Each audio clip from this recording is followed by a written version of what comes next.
kita pada malam ini mungkin saya persilakan kepada Ustaz untuk berkenalan dengan penduduk Shah ataupun pelajar ulama.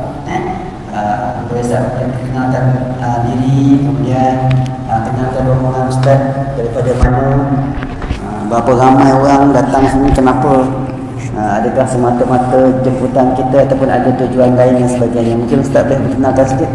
Silakan Ustaz. A'udzu billahi minasyaitonir rajim. Bismillahirrahmanirrahim. Assalamu ba'dal kalam. Assalamualaikum. Assalamualaikum warahmatullahi. Alhamdulillahi rabbil alamin. Salatu wassalamu ala asyrafil anbiya'i wal mursalin wa ala alihi wa sahbihi ajma'in. Amma ba'du. Terima kasih kepada sahibul fadilah Ustaz Rizal selaku imam di sini, yang saya muliakan, lagi saya hormati Tuan Pengurusi dan seluruh jawatan kuasa Surau Al-Munawwarah Seksyen 13 Shah Alam, muslimin muslimat, para asatizah dan juga para perawatlah yang hadir pada malam ini. Alhamdulillah, nama saya Ahmad Salihin Zamri, bertugas sebagai imam besar di Masjid Bandar Permaisuri, Masjid Daerah Setiu bagi Negeri Terengganu. Saya juga adalah ketua pengamal perubatan Islam di bawah Asazah Solution Center, dan dirujuklah oleh pihak Jabatan Hal Ehwal Agama Negeri Terengganu bagi kes-kes gangguan jin sihir, seperti ada kes ada pasangan yang ingin bercerai atas sebab sihir, lalu dikaunseling di bawah Jabat Agama, dan mereka akan hantar rujuk kepada saya lah, dan saya akan ambil kes tersebut dan merawat serta mengesahkan sama ada benar ataupun tidak sihir. Kebanyakannya adalah tidak benar sihir, salah sangka, silap diagnos dan sebagainya lagi lah. Dan kami datang ke sini ni sebenarnya ada tujuan selain daripada program di sini, iaitu program daurah kitab bersama dengan seorang pakar ruqyah syar'iyah international daripada Indonesia, datang untuk bedah kitab di KL lah, Taman Melati kalau tak silap. Jadi esok, bermula esok sampai hari Ahad. Jadi alhamdulillah saya sampai awal di sini. Terima kasih banyak kepada Ustaz Rizal dan juga jawatan kuasa surau sudi menjemputlah untuk sembang santai pada malam ini. Dan insya-Allah lah, kalau tuan-puan ada soalan-soalan yang ingin bertanya tentang perubatan Islam, boleh terus bertanya sebentar lagi. InsyaAllah saya akan lampirkan sekali dengan rujukan kitab dan juga rujukan sumber kesahihan tersebut. Kalau nak tengok kitab pun kita bersedia ada di dalam dalam kereta lah. Sebab kebanyakan apa yang kita nak ambil ilmu sebelum kita beramal, mesti kita ada sumber yang sahih dalam kita menjadikan amalan seharian kita, supaya amalan itu diterima oleh Allah dan tidak disesatkan oleh para jin syaitan, serta diberkahi oleh Allah Subhanahu wa taala, insya-Allah. Terima kasih Ustaz. Ustaz kenalkan diri tadi, cuma kita tengok Ustaz ni muda sangat. Tidak sebut umur dia berapa. Cuma jangkaan saya lah awal 30-an tuan-tuan. Maknanya muda daripada saya lagi. Untuk makluman, Ustaz Ahmad Salihin juga salah seorang daripada guru ruqyah syariah saya. Saya pun turut belajar dengan Ustaz ni. Guru, walaupun dia muda daripada kita lebih kurang 10 tahun lebih. 10 lah. Kita umur kita pun muda juga, 40 lebih. Baik Ustaz, insya-Allah. Ustaz, kita terus kepada kita punya topik perbincangan kita Ustaz. Sebenarnya kita nak cerita tentang ruqyah syariah Ustaz. Mungkin ada setengah orang tu first time dengar ruqyah. Yang dia biasa dengar ruqyah.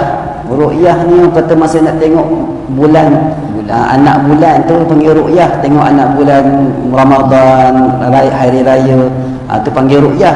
Yang ni ruqyah juga. Apa beza sikit-sikit tu? Dan kita nak tahu Ustaz, apa sebenarnya ruqyah syariah ataupun perubatan Islam bila kata perubatan Islam, adakah ada lawan dia perubatan tak Islam?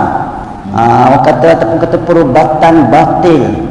Sebab kita tahu masyarakat kita rata-rata bila mereka mula kena penyakit, jumpa doktor dah cek kata tak ada apa-apa, dia dah tak tahu nak buat apa. Sebab jumpa doktor kata tak sakit, tapi dia rasa sakit.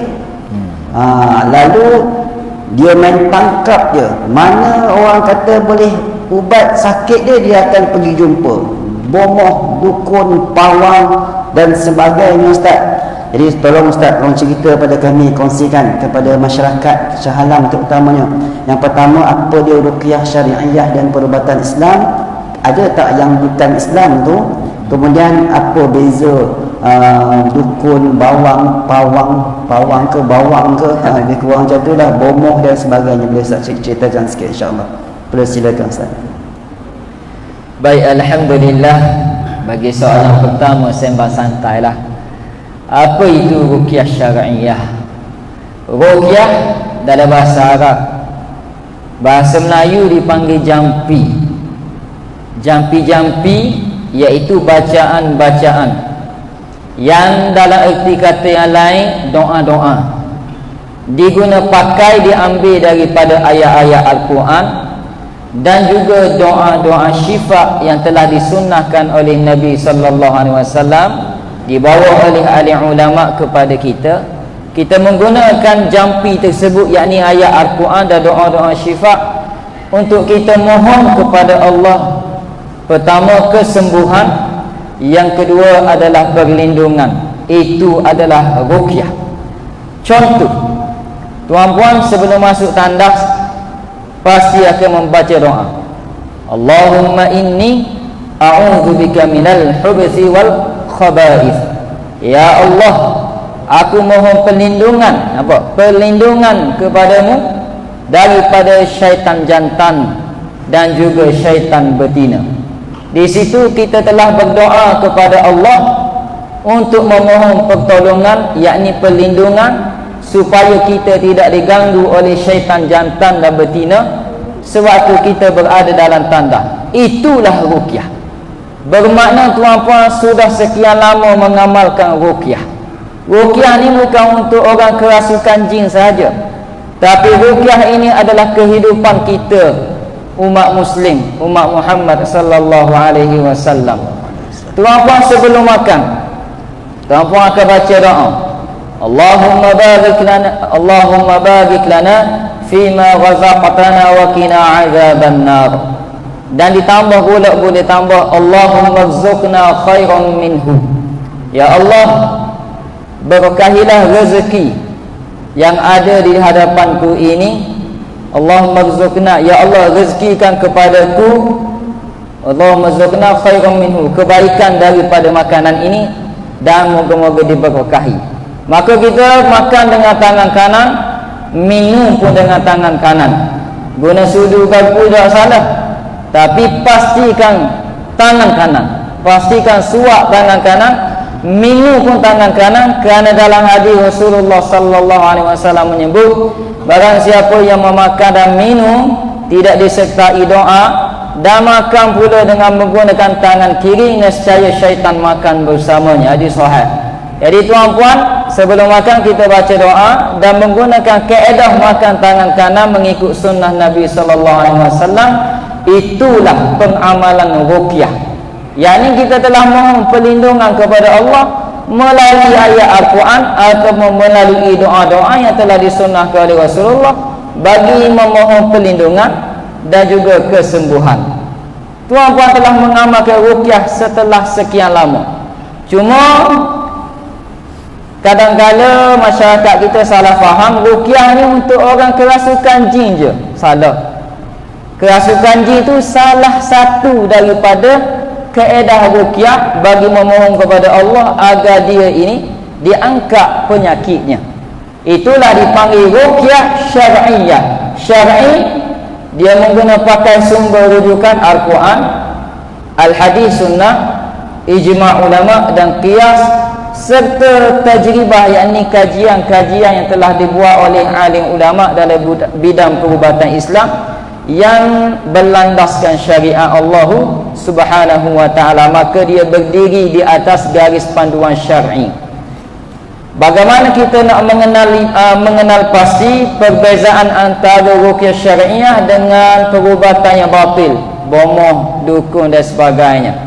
Sebenarnya bomoh tak salah, kerana zaman dulu orang panggil bomoh tu suatu title ataupun gelaran kepada orang yang melakukan pengubatan. Yang salahnya adalah kaedah yang diguna pakai. Maka kita teliti 3 perkara. Pertama, bacaan. Kita dengar atau tidak bacaan yang dibacakan oleh perawat tersebut. Yang kedua, kita lihat kaedahnya, kaedah yang diaplikasikan ataupun yang diterapkan sebelum, semasa, selepas rawatan tu berdiri atas panduan garis panduan syariat ataupun tidak. Yang ketiga, bahan yang digunakan, bahan yang najis ataupun bahan yang bersih ataupun bahan yang tidak melanggar batas syariat Allah. Bahan tu sesuai ke tak manfaat kepada penyakit yang dialami oleh pesakit. Kalau tidak ada manfaat, bahkan menimbulkan mudarat, tak boleh. Jadi 3 ni mesti berdiri atas panduan garis panduan syariat. Pertama, bacaan. Yang kedua, kaedah. Yang ketiga, bahan. Contoh, kita sakit, dalam kepala kita pertama mesti doktor. Pergi kepada doktor, doktor tak dapat kesan penyakit, tapi kita sakit, seperti Ustaz Rizal sebut tadi. Kemudian bila doktor tak dapat kesan penyakit yang kita alami, kita pasti cari doktor yang lebih pakar, swasta dan sebagainya. Jua tak dapat kesan. Sebab itu apa tindakan kita? Kalau yang berdiri atas garis panduan syariat akan cari ustaz lah. Kalau yang tidak berdiri atas garis panduan syariat, pergilah bomoh ataupun siapa-siapa yang boleh mengubah asalkan sembuh. Ini salah. Prinsip ini salah. Jadi contohnya pergi kepada ustaz. Walaupun sudah kita pergi kepada ustaz, serahkan anak kita yang sakit ini untuk diubati, kita kena teliti juga bacaan, kaedah, bahan yang diguna pakai oleh perawat, sama ada gelaran ustaz, tuan guru, syekh ataupun bomoh, dukun, pawang sekalipun, kita mesti teliti 3 ni mesti berdiri atas garis panduan syariat. Pertama, kita dengar dia baca apa. Kalau tak dengar, pastikan kita tanya, ustaz baca apa tadi? Sebab etika pengamal perubatan Islam yang bertauliah, yang mengikuti etika, mesti didengari. Bukan saja didengari oleh perawat, tapi mesti juga didengari oleh pesakit. Mesti dengar. Contoh, kita dengar dia baca, tapi bukan ayat Al-Quran. Kita tanya dia, ayat apa baca? Dia berkata adalah jampi. Kita faham ke tak? Yang kedua, kita ni sendiri faham tak apa yang dia baca? Contohnya, dia baca wa may yatalattab wallahu yusirun nabikum. Aku alif kau ba. Dia tiup tak salah, tapi bacaan tadi tak salah. Itu baca kau. Aku alif kau ba, alif dulu baru ba. Aku kata apa kau ikut. Nampak macam dia ikut kata-kata perawat tersebut. Hati-hati. Itu adalah ilmu sihir putih dipanggil. Digunakan sihir tapi tujuan baik. Sihir putih dipanggil. Kalau sihir hitam, digunakan sihir untuk tujuan jahat.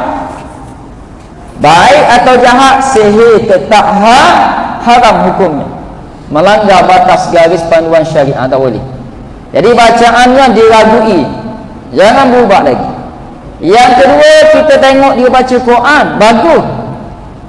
Tapi kaedah dia pegang kemaluan anak kita. Ketahuilah, itu telah melanggar batas garis panduan syariat. Itu yang jadi perawat rogu pesakit. Perawat berduaan tak boleh. Dia mesti ada mahram. Lepas tu perawat tu mesti ada pembantu dia, mesti ada saksi yang menyaksikan. Okey, etika pengamal perubatan mesti ada mahram. Tak boleh berdua-duaan. Kita dengar ustaz ni baca Quran dah, tiba-tiba dia merawat anak kita, dia pecah tudung anak kita. Sebab apa? Simbolik kepada buan jin. Tak boleh. Kerana garis panduan syariat wajib menutup aurat. Tak boleh. Maka kaedah tersebut melanggar batas panduan syariat, maka tidak boleh. Walaupun baca Quran, tapi kaedahnya salah, melanggar etika ataupun batas garis panduan syariat, maka tetap tak boleh. Yang ketiga, contoh lagi, bahan yang digunakan. Ada satu kes, anaknya sakit, dia tak bawa pergi ke hospital, dia bawa pergi jumpa bidan. Bidan tak salah kalau berubat betul, itu title je. Sebab ada je ustaz berubat cara salah, menggunakan nama ustaz, tuan guru dan sebagainya. Dia pergi bawa ke bidan, bidan tu kata anakmu boleh sembuh, tapi kena mandi air tapak kaki babi. Jadi benda ni benda yang pelik. Air tapak kaki khinzir, lembut sikit. Jadi bahan yang digunakan adalah bahan najis, tak boleh. Kena bawa jumpa doktor. Doktor cek dulu sakit apa dan sebagainya. Kalau tak dapat cek, bawa pergi jumpa perubatan Islam yang bertauliah, yang kita yakini, yang tidak menggunakan bahan najis tadi, ataupun yang tidak membekalkan azimah. Ambillah azimah ini, gantung kat rumah, jadikan ianya pelindung. Dalam masa yang sama kita tahu Allah Maha melindungi. Dalam masa yang sama kita ada ambil satu azimah dan kita percaya ini boleh melindungi kita juga. Hukumnya adalah haram. Dia tak sampai tahap syirik sebab kita masih lagi meyakini Allah melindungi kita. Dalam masa yang sama kita menduakan Allah, ada pelindungan lain selain daripada Allah yang bukan tak layak kita mohon perlindungan daripadanya. Kertas yang kita tampak, yang kita ikat atau gantung di leher anak, kaki anak, tangan anak dan sebagainya, dianggap sebagai pelindung. Hukumnya adalah haram, tidak boleh.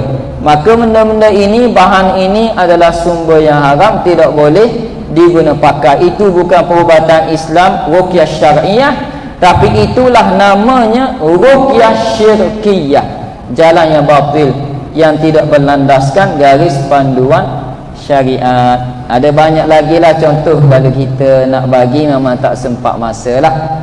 Dan ada satu title zaman kita ni dipanggil dengan title uskun. Ustaz. Kun tu ambil daripada perkataan dukun, dicampur uskun, ustaz dukun. Dia nampak pakai jubah, pakai kopiah dan ada title ustaz. Tapi bila dia berubah, kita dengar dia baca ayat Al-Quran pun tak kena. Ayat Al-Quran pun tak tartil baca, salah banyak. Kaedah guna pun masuk jin dalam badan pesakit.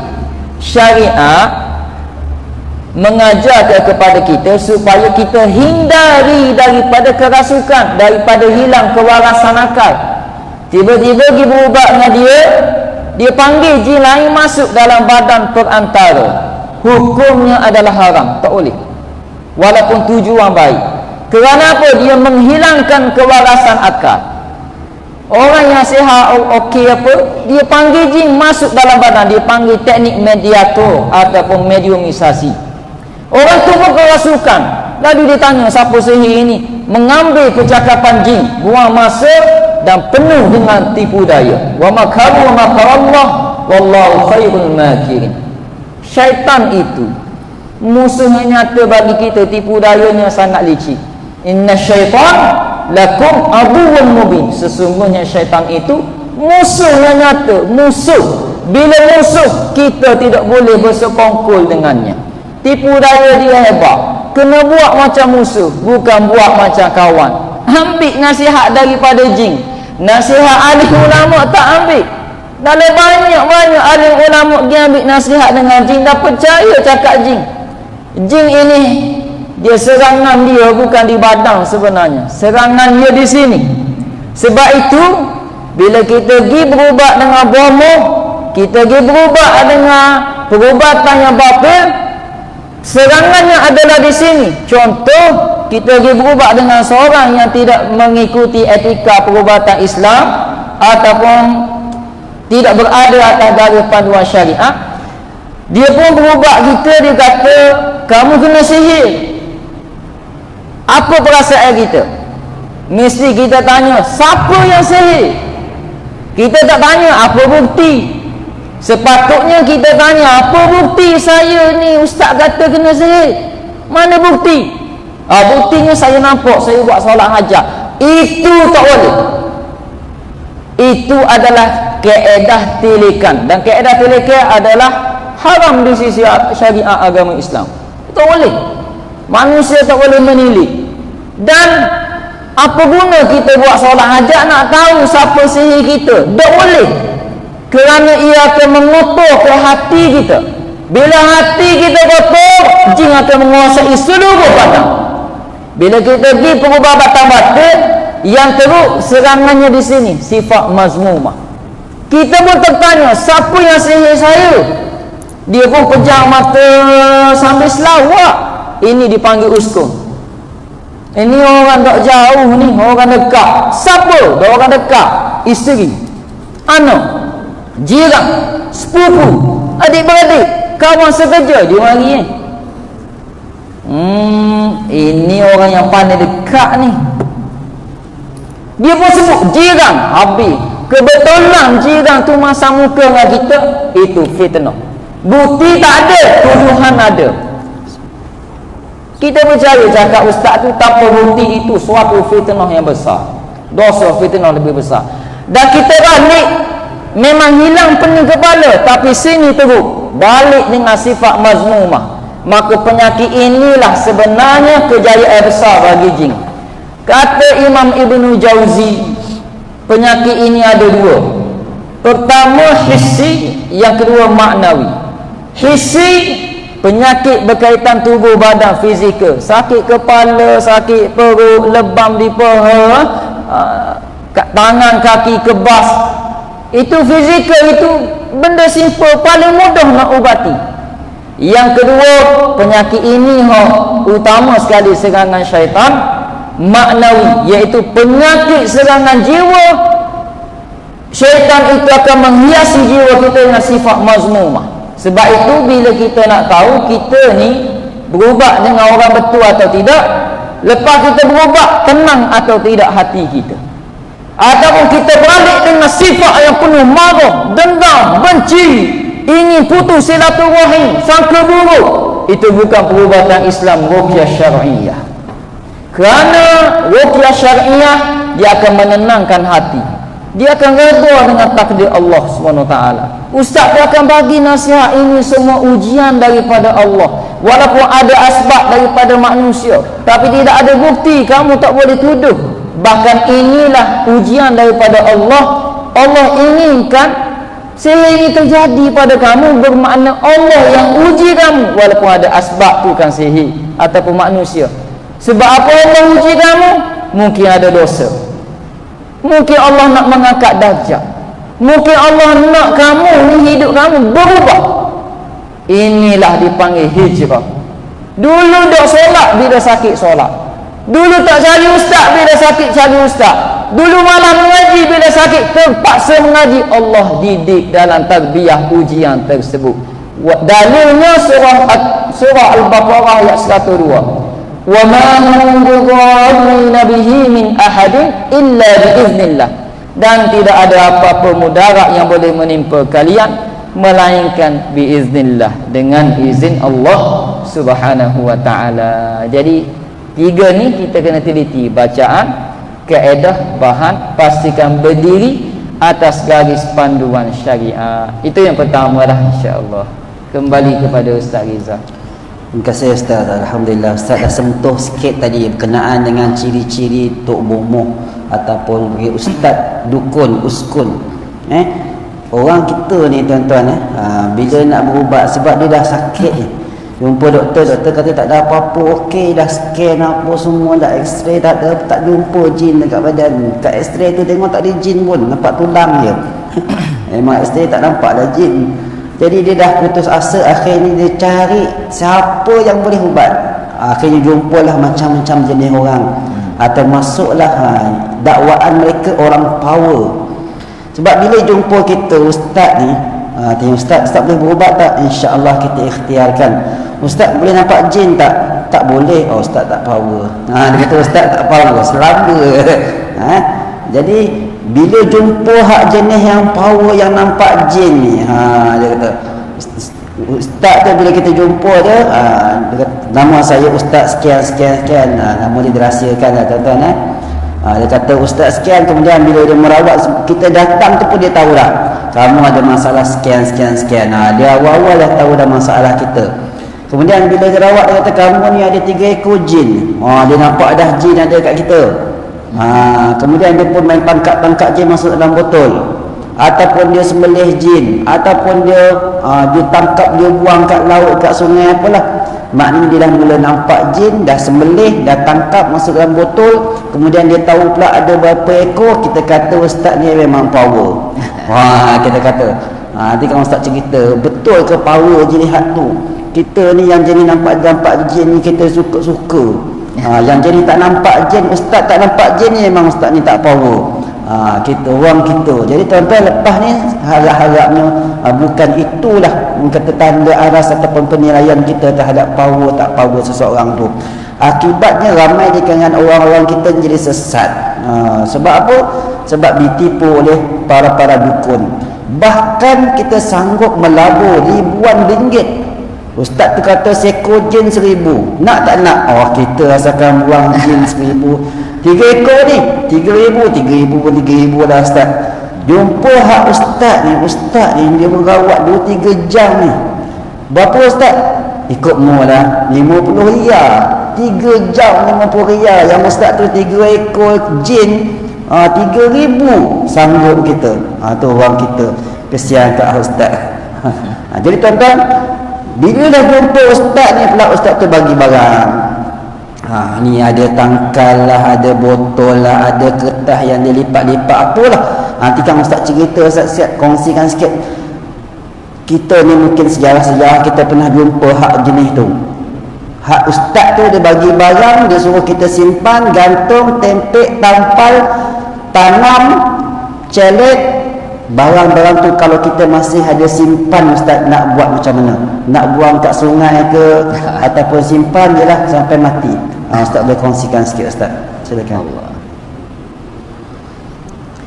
Baik, alhamdulillah. Seperti mana yang Ustaz Rizal bagi tahu tadi, di antara bahan-bahan yang dibekalkan oleh perawat-perawat yang tidak syar'i adalah dia bergantung kepada azimat. Kalau Al-Quran tak ada masalah lah. Al-Quran itu untuk kita baca, kita tadabbur dan kita imani. Kalau bahannya berkaitan dengan batu permata, kalau untuk hiasan tak ada masalah. Tapi bila batu tu ada kepercayaan tertentu, batu ini saya jumpa selepas bermimpi. Ada orang tunjuk di belakang batu di sebuah sungai. Dia pergi esok tu betul-betul ada batu tu, betul-betul seperti yang dia mimpi.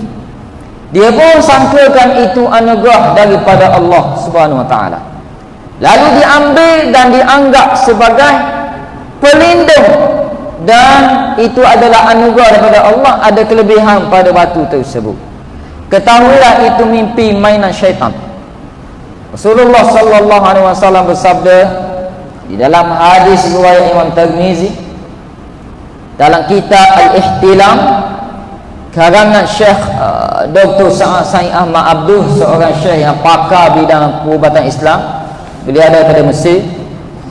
Dalam kitab tersebut mengatakan ada 3 mimpi. Pertama, ar-ru'ya min Allah, mimpi yang baik datang daripada Allah. Yang dia sangka ilham itu bukan mimpi yang baik, itu mimpi yang menyesatkan. Mimpi yang baik ni bila kita bangun, kita tenang hati kita dan kita cenderung kepada ibadah, tidak ada tujuan yang lain selain daripada Allah. Yang kedua dipanggil al-hulm, mimpi daripada syaitan, mimpi menakutkan, mimpi yang menyesatkan.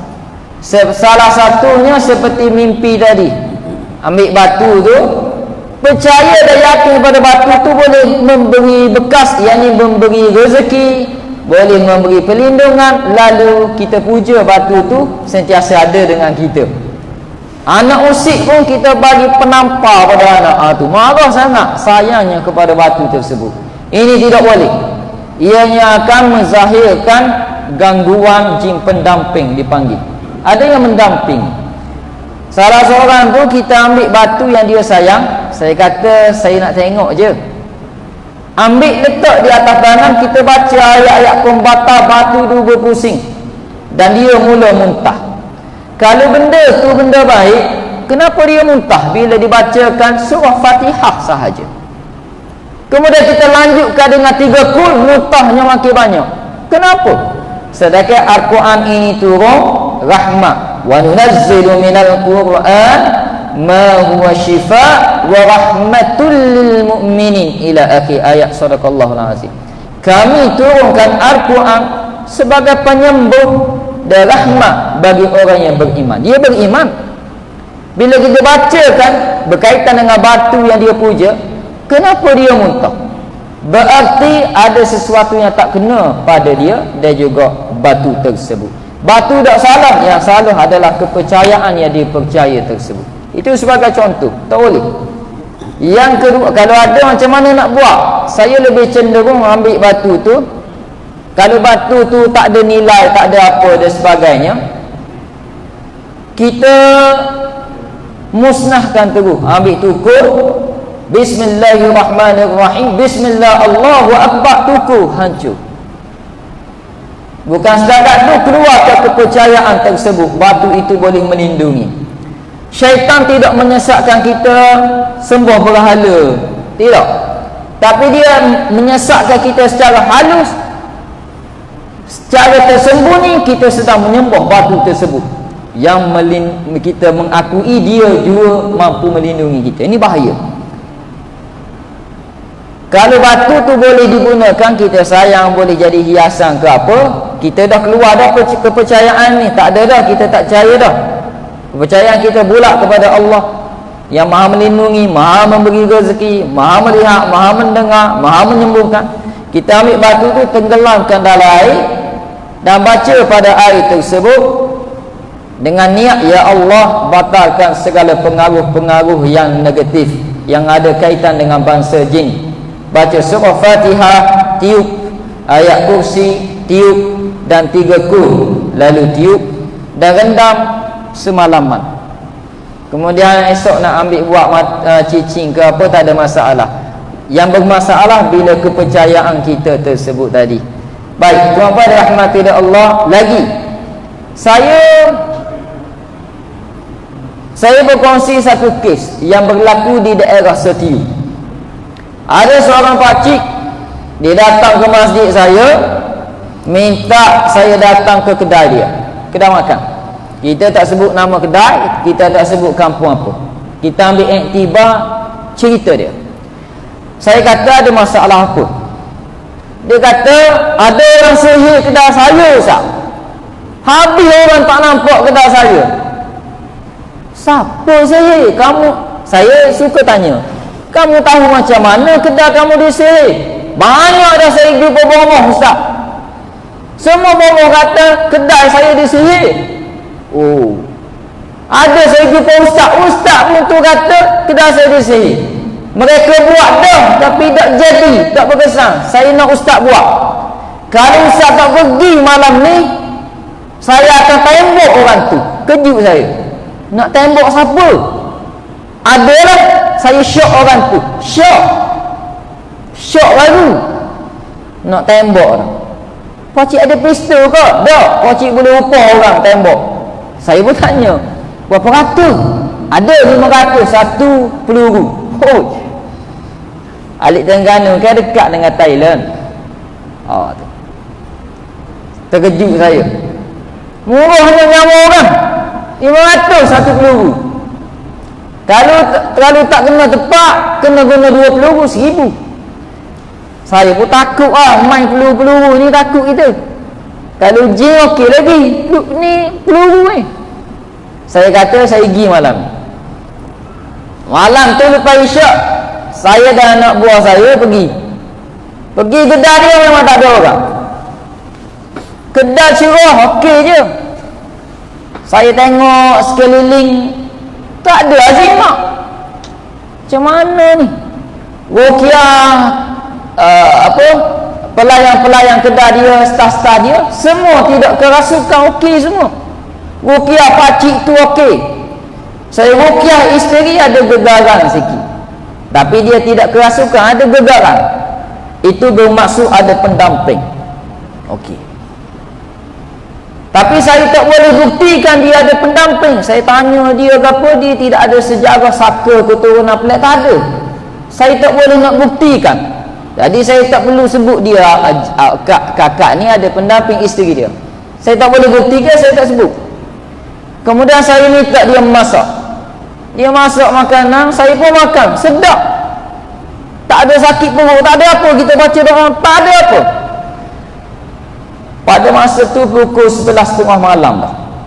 Saya nak balik, tak ada jawapan, tak ada kesudahan. Dia akan tembak orang. Macam mana nak buat ni? Saya pun duduk termenung, minta doa kepada Allah. Sebab kita tak hebat. Kita hanya tukang doa je. Ruqyah ni doa je.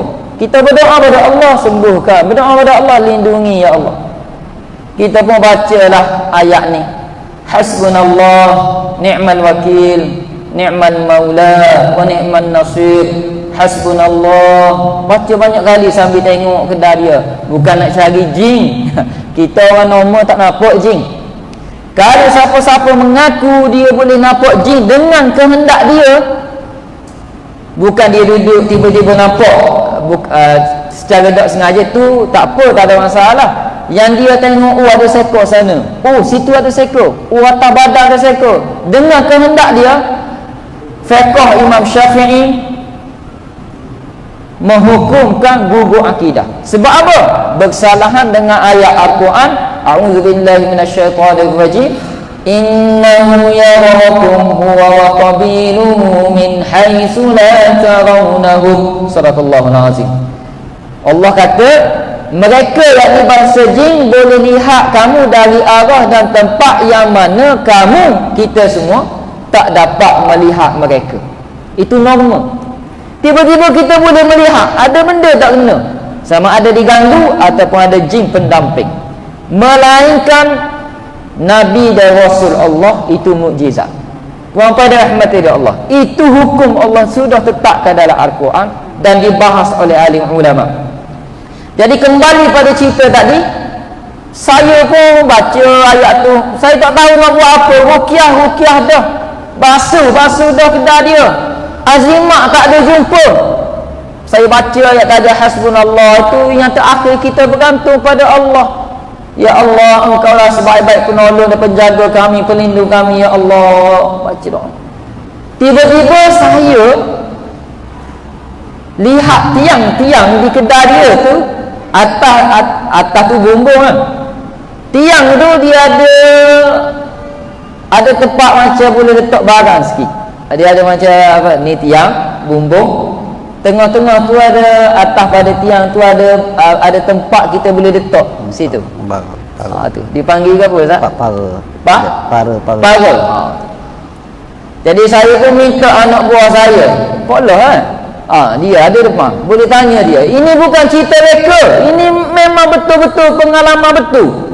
Ini saya suruh dia, loh, naik sekejap. cek belaka tiang atas. Naik okey tak ada, naik tak ada, naik ada. Ada bungkusan kuning besani lah. Besani bungkusan warna kuning. Saya pun ambil bungkusan tu. Mula-mula saya ingat ke azimat biasa, saya tersilap pergi bakar, terpecah. Rupanya kaca. Bila pecah tu bau begitu tengik. Saya tahu itu adalah bau minyak mati bunuh, minyak dagu. Saya pun padam api, ambil minyak tu, tenggelam ke dalam air, baca 3 ayat pembatas sihir. Kemudian saya tanya seorang-seorang, hok tadi hok siapa? Dia bukan orang tok lah gitu. Saya tanya seorang-seorang, tadi milik siapa? Akhir sekali isteri pakcik tu mengaku dia ambil azimat ni daripada bomoh untuk melariskan kedainya. Mula tuan-tuan, air yang diedarkan tu kalau boleh jangan minum lagi. Takut ada yang minum nanti kan kerasukan. Kita minum sekejap lagi. Air tu kita nak buat ruqyah, nak ajar tuan-tuan buat air ruqyah. Sekejap lagi. Sikit insya-Allah. Kemudian sambung sedikit. Kalau isyak masuk bagi tahu. Azan dulu. Azan dulu. Kita bagi laluan untuk azan. Azan tu sambung sikit insya-Allah. Okey. Habis ni. Lepas ni terus buat air ruqyah pula. Tak ada masalah.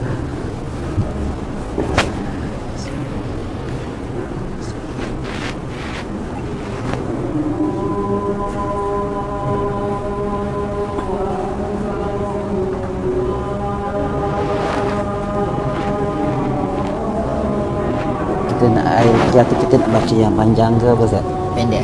Pendek. Berarti ayat kursi dia Cuma dia orang tahu teknik tu je kan, nak buat macam mana.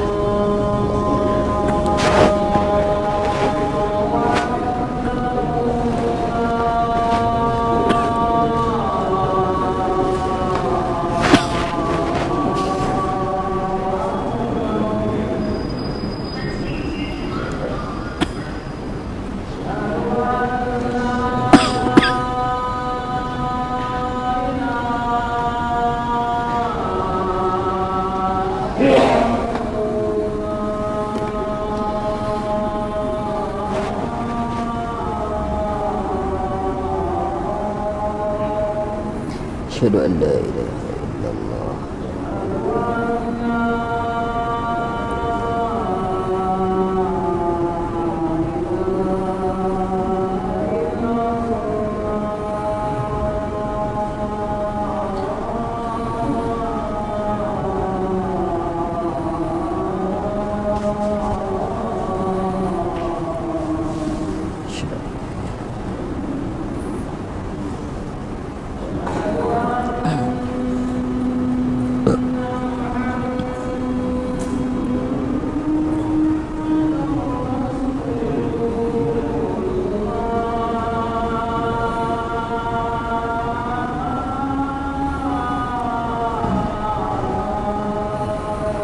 Asyhadu anna Muhammadan Rasulullah.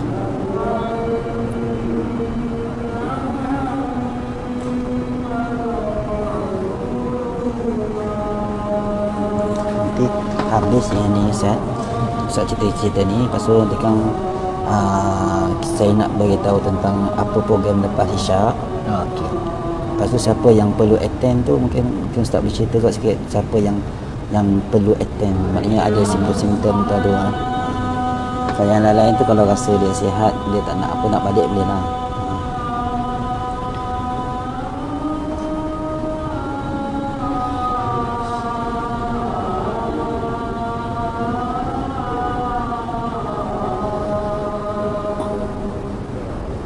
La haula wala quwwata illa billah.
Allahu akbar, Allahu akbar.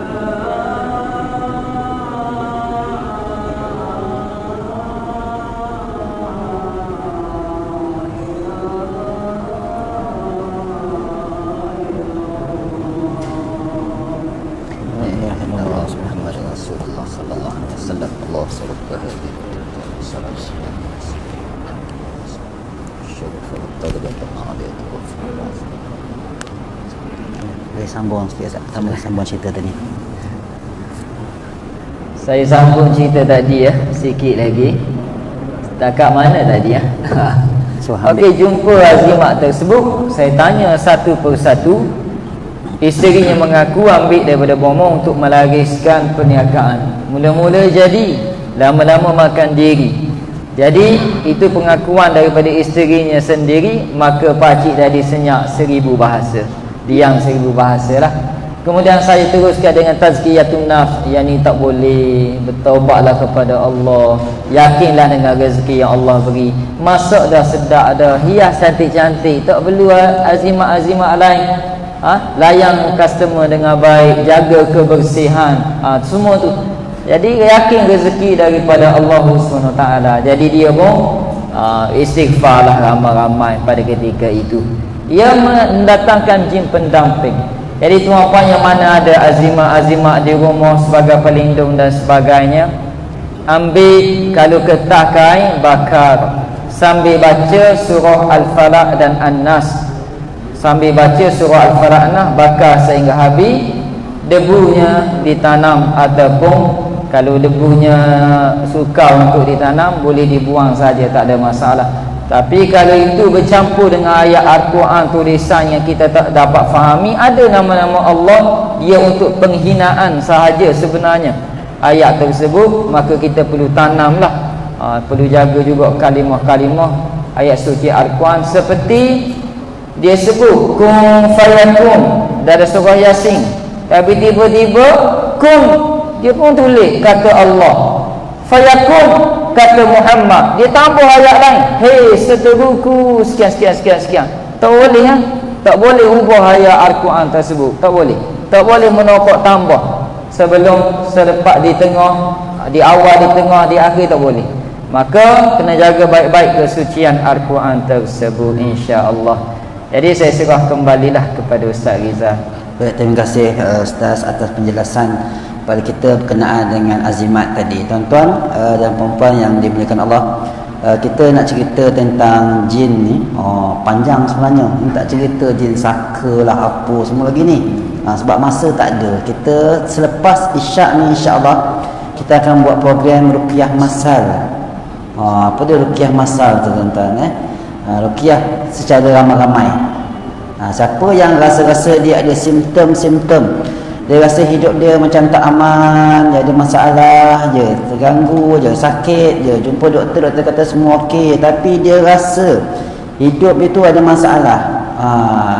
Tuan-tuan adalah orang yang sangat layak dan kena berada dalam program selepas isyak ni lah. Kita akan ruqyah beramai-ramai. Lepas tu kepada mereka-mereka yang kita tengok ada simptom-simptom ataupun mereka-mereka yang nampak gangguan dia, respon dan reaksi dia nampak berat, kita akan asingkan dan kita akan buat ruqyah secara personal. Pada malam ni Ustaz bersama dengan tim daripada Terengganu ada 11 orang dan 5 orang lagi daripada Selangor, insya-Allah. Yang akan bersama-sama, maknanya ada lebih kurang 15-16 orang perawat yang akan membantu untuk ruqyah pada malam ni. Jadi insya-Allah selepas isyak ni lah. Jadi kita pun tak ada masa yang banyak. Kita pun nak menghabiskan program kita pada malam ni sebelum bersurai. Seperti yang saya dah bagi tahu, air yang ada pada tuan-tuan tu bukan suruh minum sekarang, minum lepas ni boleh, tapi lebih pertamanya kita nak ajar macam mana nak buat air jampi ataupun panggil air ruqyah. Jadi saya jemput kepada Ustaz, insya-Allah tunjukkan kepada kita. Selepas ni tuan-tuan tak payah pergi belilah air ruqyah mahal-mahal, kadang-kadang tu puluh-puluh ringgit pergi beli air jampi. Lepas ni boleh jampi sendiri je kat rumah.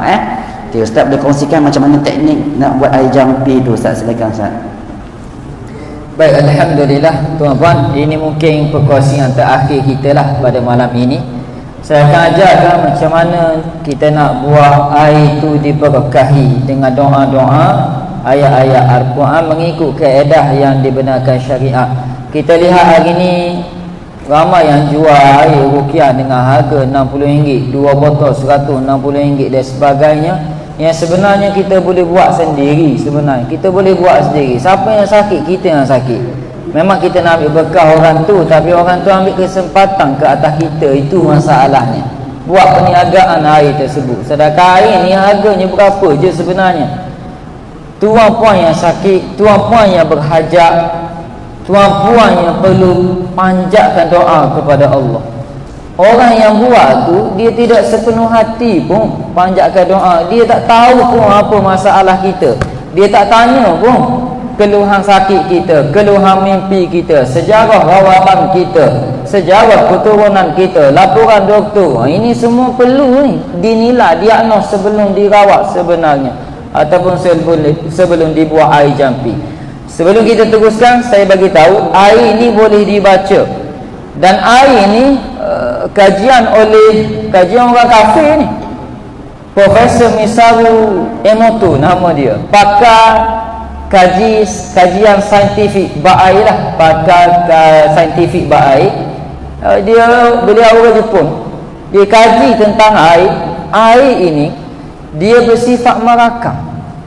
Air ini dia bersifat merakam. Dia telah buat uji kaji, dan salah seorang profesor doktor yang terlibat, salah seorang doktor wanita rasanya di Malaysia, pergi ke sana bersama beliau, buat kajian. Memang betul air ini bersifat merakam. Bila dia buka air ini, dirakam dengan ayat Al-Quran, molekul air ini berubah jadi begitu cantik. Dia bentuk heksagon molekul air ini, dan berubah jadi alkali bentuk cahaya.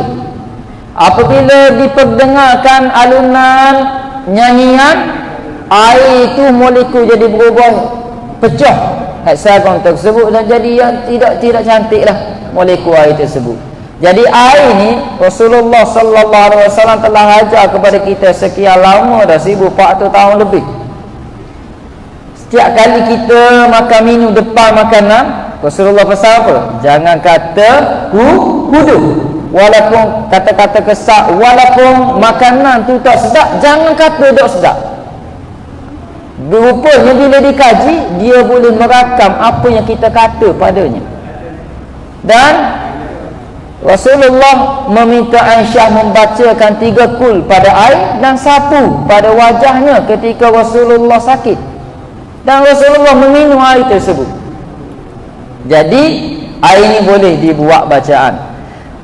Macam mana kaedahnya? Kita menggunakan ayat Al-Quran asas sahaja pada malam ni.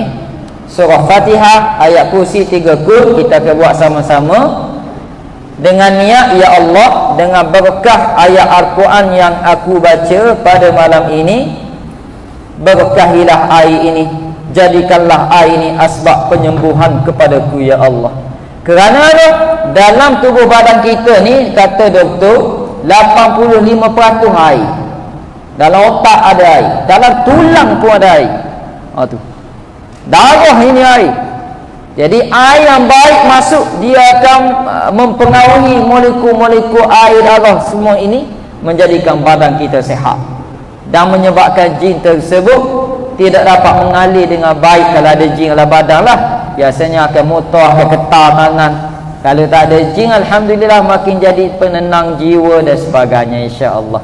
Jadi tuan-puan, pertama saya guna tu.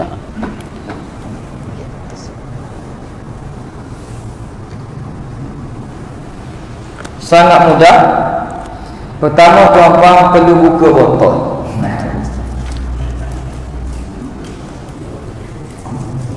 Dan ada lagi air kat luar ke? Air botol, sebab ada yang tak dapat lagi kat dalam. Kalau ada air, kalau ada lagi air kat luar, tolong halal. Air kat dalam ada yang terdapat air lagi.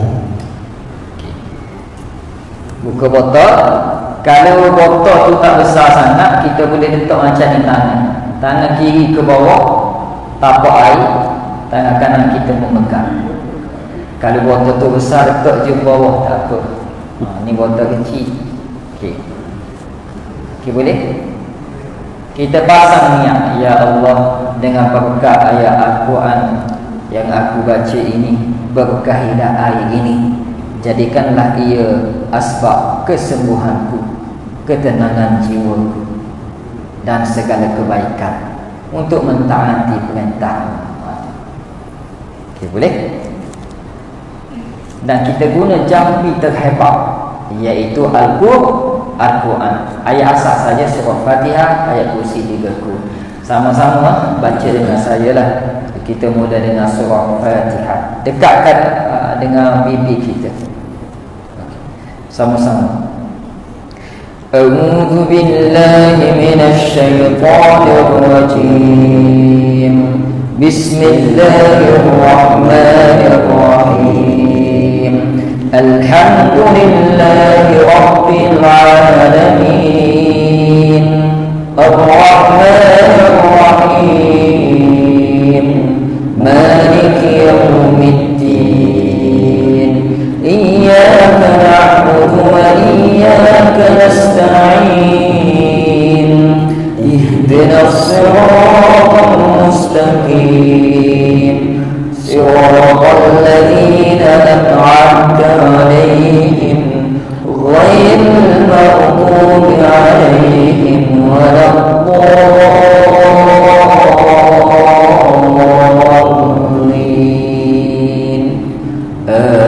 Amin. Kemudian tuan-tuan tarik nafas, tiup selembut bayu sehalus jarum. Macam ni lah, sehingga habis nafas. Okay. Dan jangan buat pada air panas, buat pada air mineral biasa saja. Air sejuk tak apa, air panas jangan. Baik, seterusnya ayat kursi sama-sama. A'udzu billahi minasy syaithanir rajim. Allahu la ilaha illa huwal hayyul qayyum. La ta'khudhuhu sinatun wa la nawm. Lahu ma fis samawati wa ma fil ardh. Man alladhi yashfa'u 'indahu illa bi'idhnihi. Ya'lamu ma bayna aydihim wa ma khalfahum. ولا يحيطون بشيء من علمه إلا بما شاء وسع كرسيه السماوات والأرض ولا يئوده حفظهما وهو العلي العظيم. Dari nafas tiup. Seterusnya Al-Ikhlas. Bismillahirrahmanirrahim. Qul huwallahu ahad, Allahus samad, lam yalid wa lam yulad wa lam yakul lahu kufuwan ahad. Tiupkan. Al-Falaq. Bismillahirrahmanirrahim. Qul a'udzu birabbil falaq min syarri ma khalaq wa min syarri ghasiqin idza waqab wa min syarri naffasati fil 'uqad wa min syarri hasidin idza hasad. Tiupkan. An-Nas.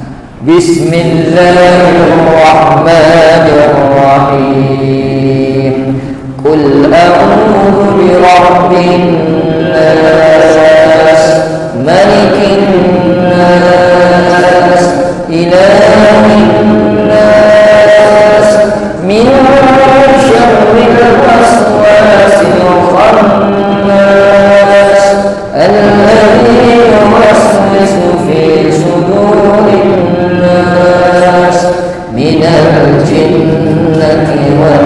nas.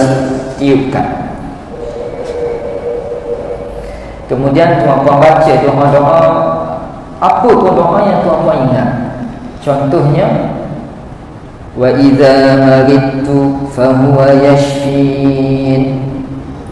Contoh, wa idza maridtu fahuwa yashfin. Bila kita sakit, Allah yang Maha menyembuhkan. Ataupun apa doa lah tuan-tuan ingat, boleh baca lagi lah. Contoh, kalau di dada, sakit dada ke apa, nafas dan sebagainya berkaitan dengan dada, ayat ini, wa yashfi sudura qaumin mu'minin, wa yashfi sudura qaumin mu'minin. Tu ayat berkaitan syifa, tiup. Ataupun kalau pening kepala, la yusaddauna anha wa la yunzifun. Baca 3 kali ke surah Waqiah tu, tiup. Ataupun apa-apa doa lah. Kemudian, bismillahi tawakkaltu ala Allah, la hawla wa la quwwata illa billahil aliyyil azim. Sebelum minum, ambil berkat selawat pada Rasulullah. Tak kira berapa kali, tak ada masalah. Allahumma salli ala Sayyidina Muhammad wa ala alihi wa sahbihi wa sallam. Ataupun selawat syifa boleh, selawat tafrijiyah, selawat yang baik, tak ada masalah. Kemudian bismillah. Cara minum, kalau minum dalam botol gitulah, tapi saya nak ajar minum dalam gelas. Nanti tuan cara pegang gelas, kita nak boleh pahala semua. Jari kelingking pegang dengan tangan kanan, kesilapan kita orang Melayu, makan betul-betul dengan tangan kanan, minum tangan kiri. Habis lama minum tangan kiri. Tangan kanan kotor, basuh lah, tetap tangan kanan.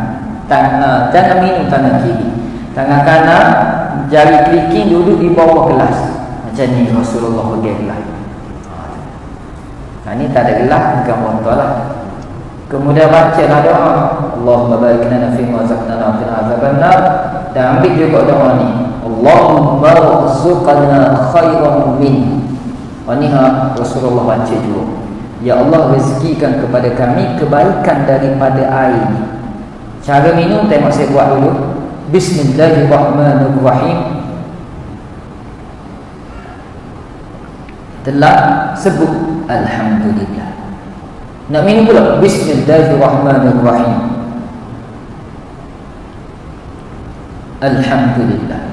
Nabi biasa 3 kali tegak. Bismillahirrahmanirrahim. Biasa minum habislah. 3 kali tegak, habis. Contohnya habis, sebut alhamdulillahillazi at'amana wa saqana wa ja'alana minal muslimin. Qala Syekh Mutawalli Asy-Sya'rawi, kata Syekh Mutawalli Asy-Sya'rawi al-marhum dah. Kalau tuan-tuan belajar tafsir, ada tafsir Sya'rawi, ya, oleh ulama di Mesir hebat, ya. Dikatakan siapa amal minum gitu, tidak ada syaitan yang boleh mengalir dalam darahnya, dan dia cenderung untuk melakukan ketaatan dan mengamalkan sunnah Nabi SAW dan membenci kebatilan.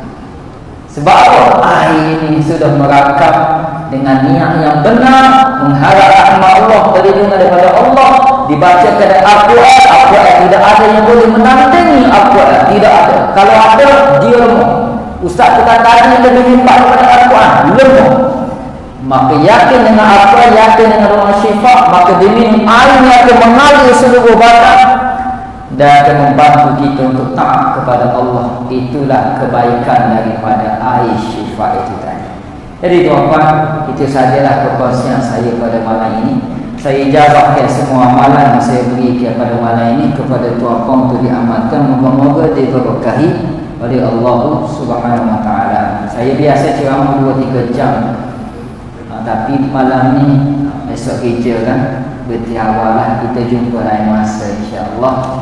Terima kasihlah kepada Ustaz Riza dan juga jawatan kuasa surau Al-Munawwar yang bercahaya. Munawwar Seksyen 13 sudi jemput saya. Saya ni masih budak, minta maaf terkasar bahasa, tersilap bicara. Kalau ada yang terkasar bahasa, buang jauh-jauh. Ada ilmu yang tidak sepatutnya saya kongsi, buang jauh-jauh, ambil yang baik-baik. Moga-moga kita diampuni oleh Allah, dan moga Allah gandakan pahala buat penganjur yang menjaga rumah Allah ini. Wabillahi taufiq wal hidayah. Assalamualaikum warahmatullahi wabarakatuh. Assalamualaikum warahmatullahi wabarakatuh. Terima kasih yang bagi Ustaz Ahmad Salihin Zamri atas perkongsian beliau berkenaan dengan ruqyah syariah. Tuan-tuan memandangkan masa pun tidak mengizinkan, maka saya pun tak izinkanlah soalan. Selepas ni kalau ada nak bertanya, tanya di luar masa selepas ni lah. Seperti yang saya maklumkan, insyaAllah selepas solat Isya kita ada ruqyah jam'i. Kita panggil ruqyah. Saya syorkan kepada tuan-tuan yang merasakan hidupnya ada masalah, untuk bersama-sama ambil tempat. Dan selepas tu kita ada ruqyah secara persendirian. Bersama-sama kita pada malam ni ada 15 perawat. Mereka semua telah mendapat kebenaran daripada kementerian dan masing-masing ada sijil kemahiran Malaysia.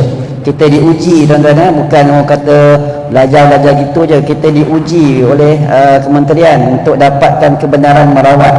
Jadi ada 15 orang pada malam ni, termasuk ketua perawat kita Ustaz Ahmad Salihin, Ahsaza Solution Center daripada Setiu Terengganu. InsyaAllah kepada mereka harap-harap sampai Isyak ni ambillah bahagian.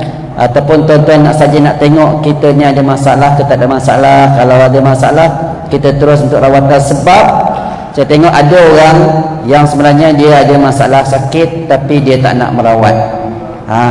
Itu tuan-tuan, sakit ni jangan buat main-main. Sebab sakit ni sampai satu masa dia akan membuatkan kita jadi parah dan boleh membawa kepada kematian. Banyak kes-kes kematian berpunca asalnya daripada gangguan jin yang tidak dirawat. Jadi rawatlah diri kita dengan ayat-ayat Quran. InsyaAllah mudah-mudahan hidup kita lebih aman, insyaAllah.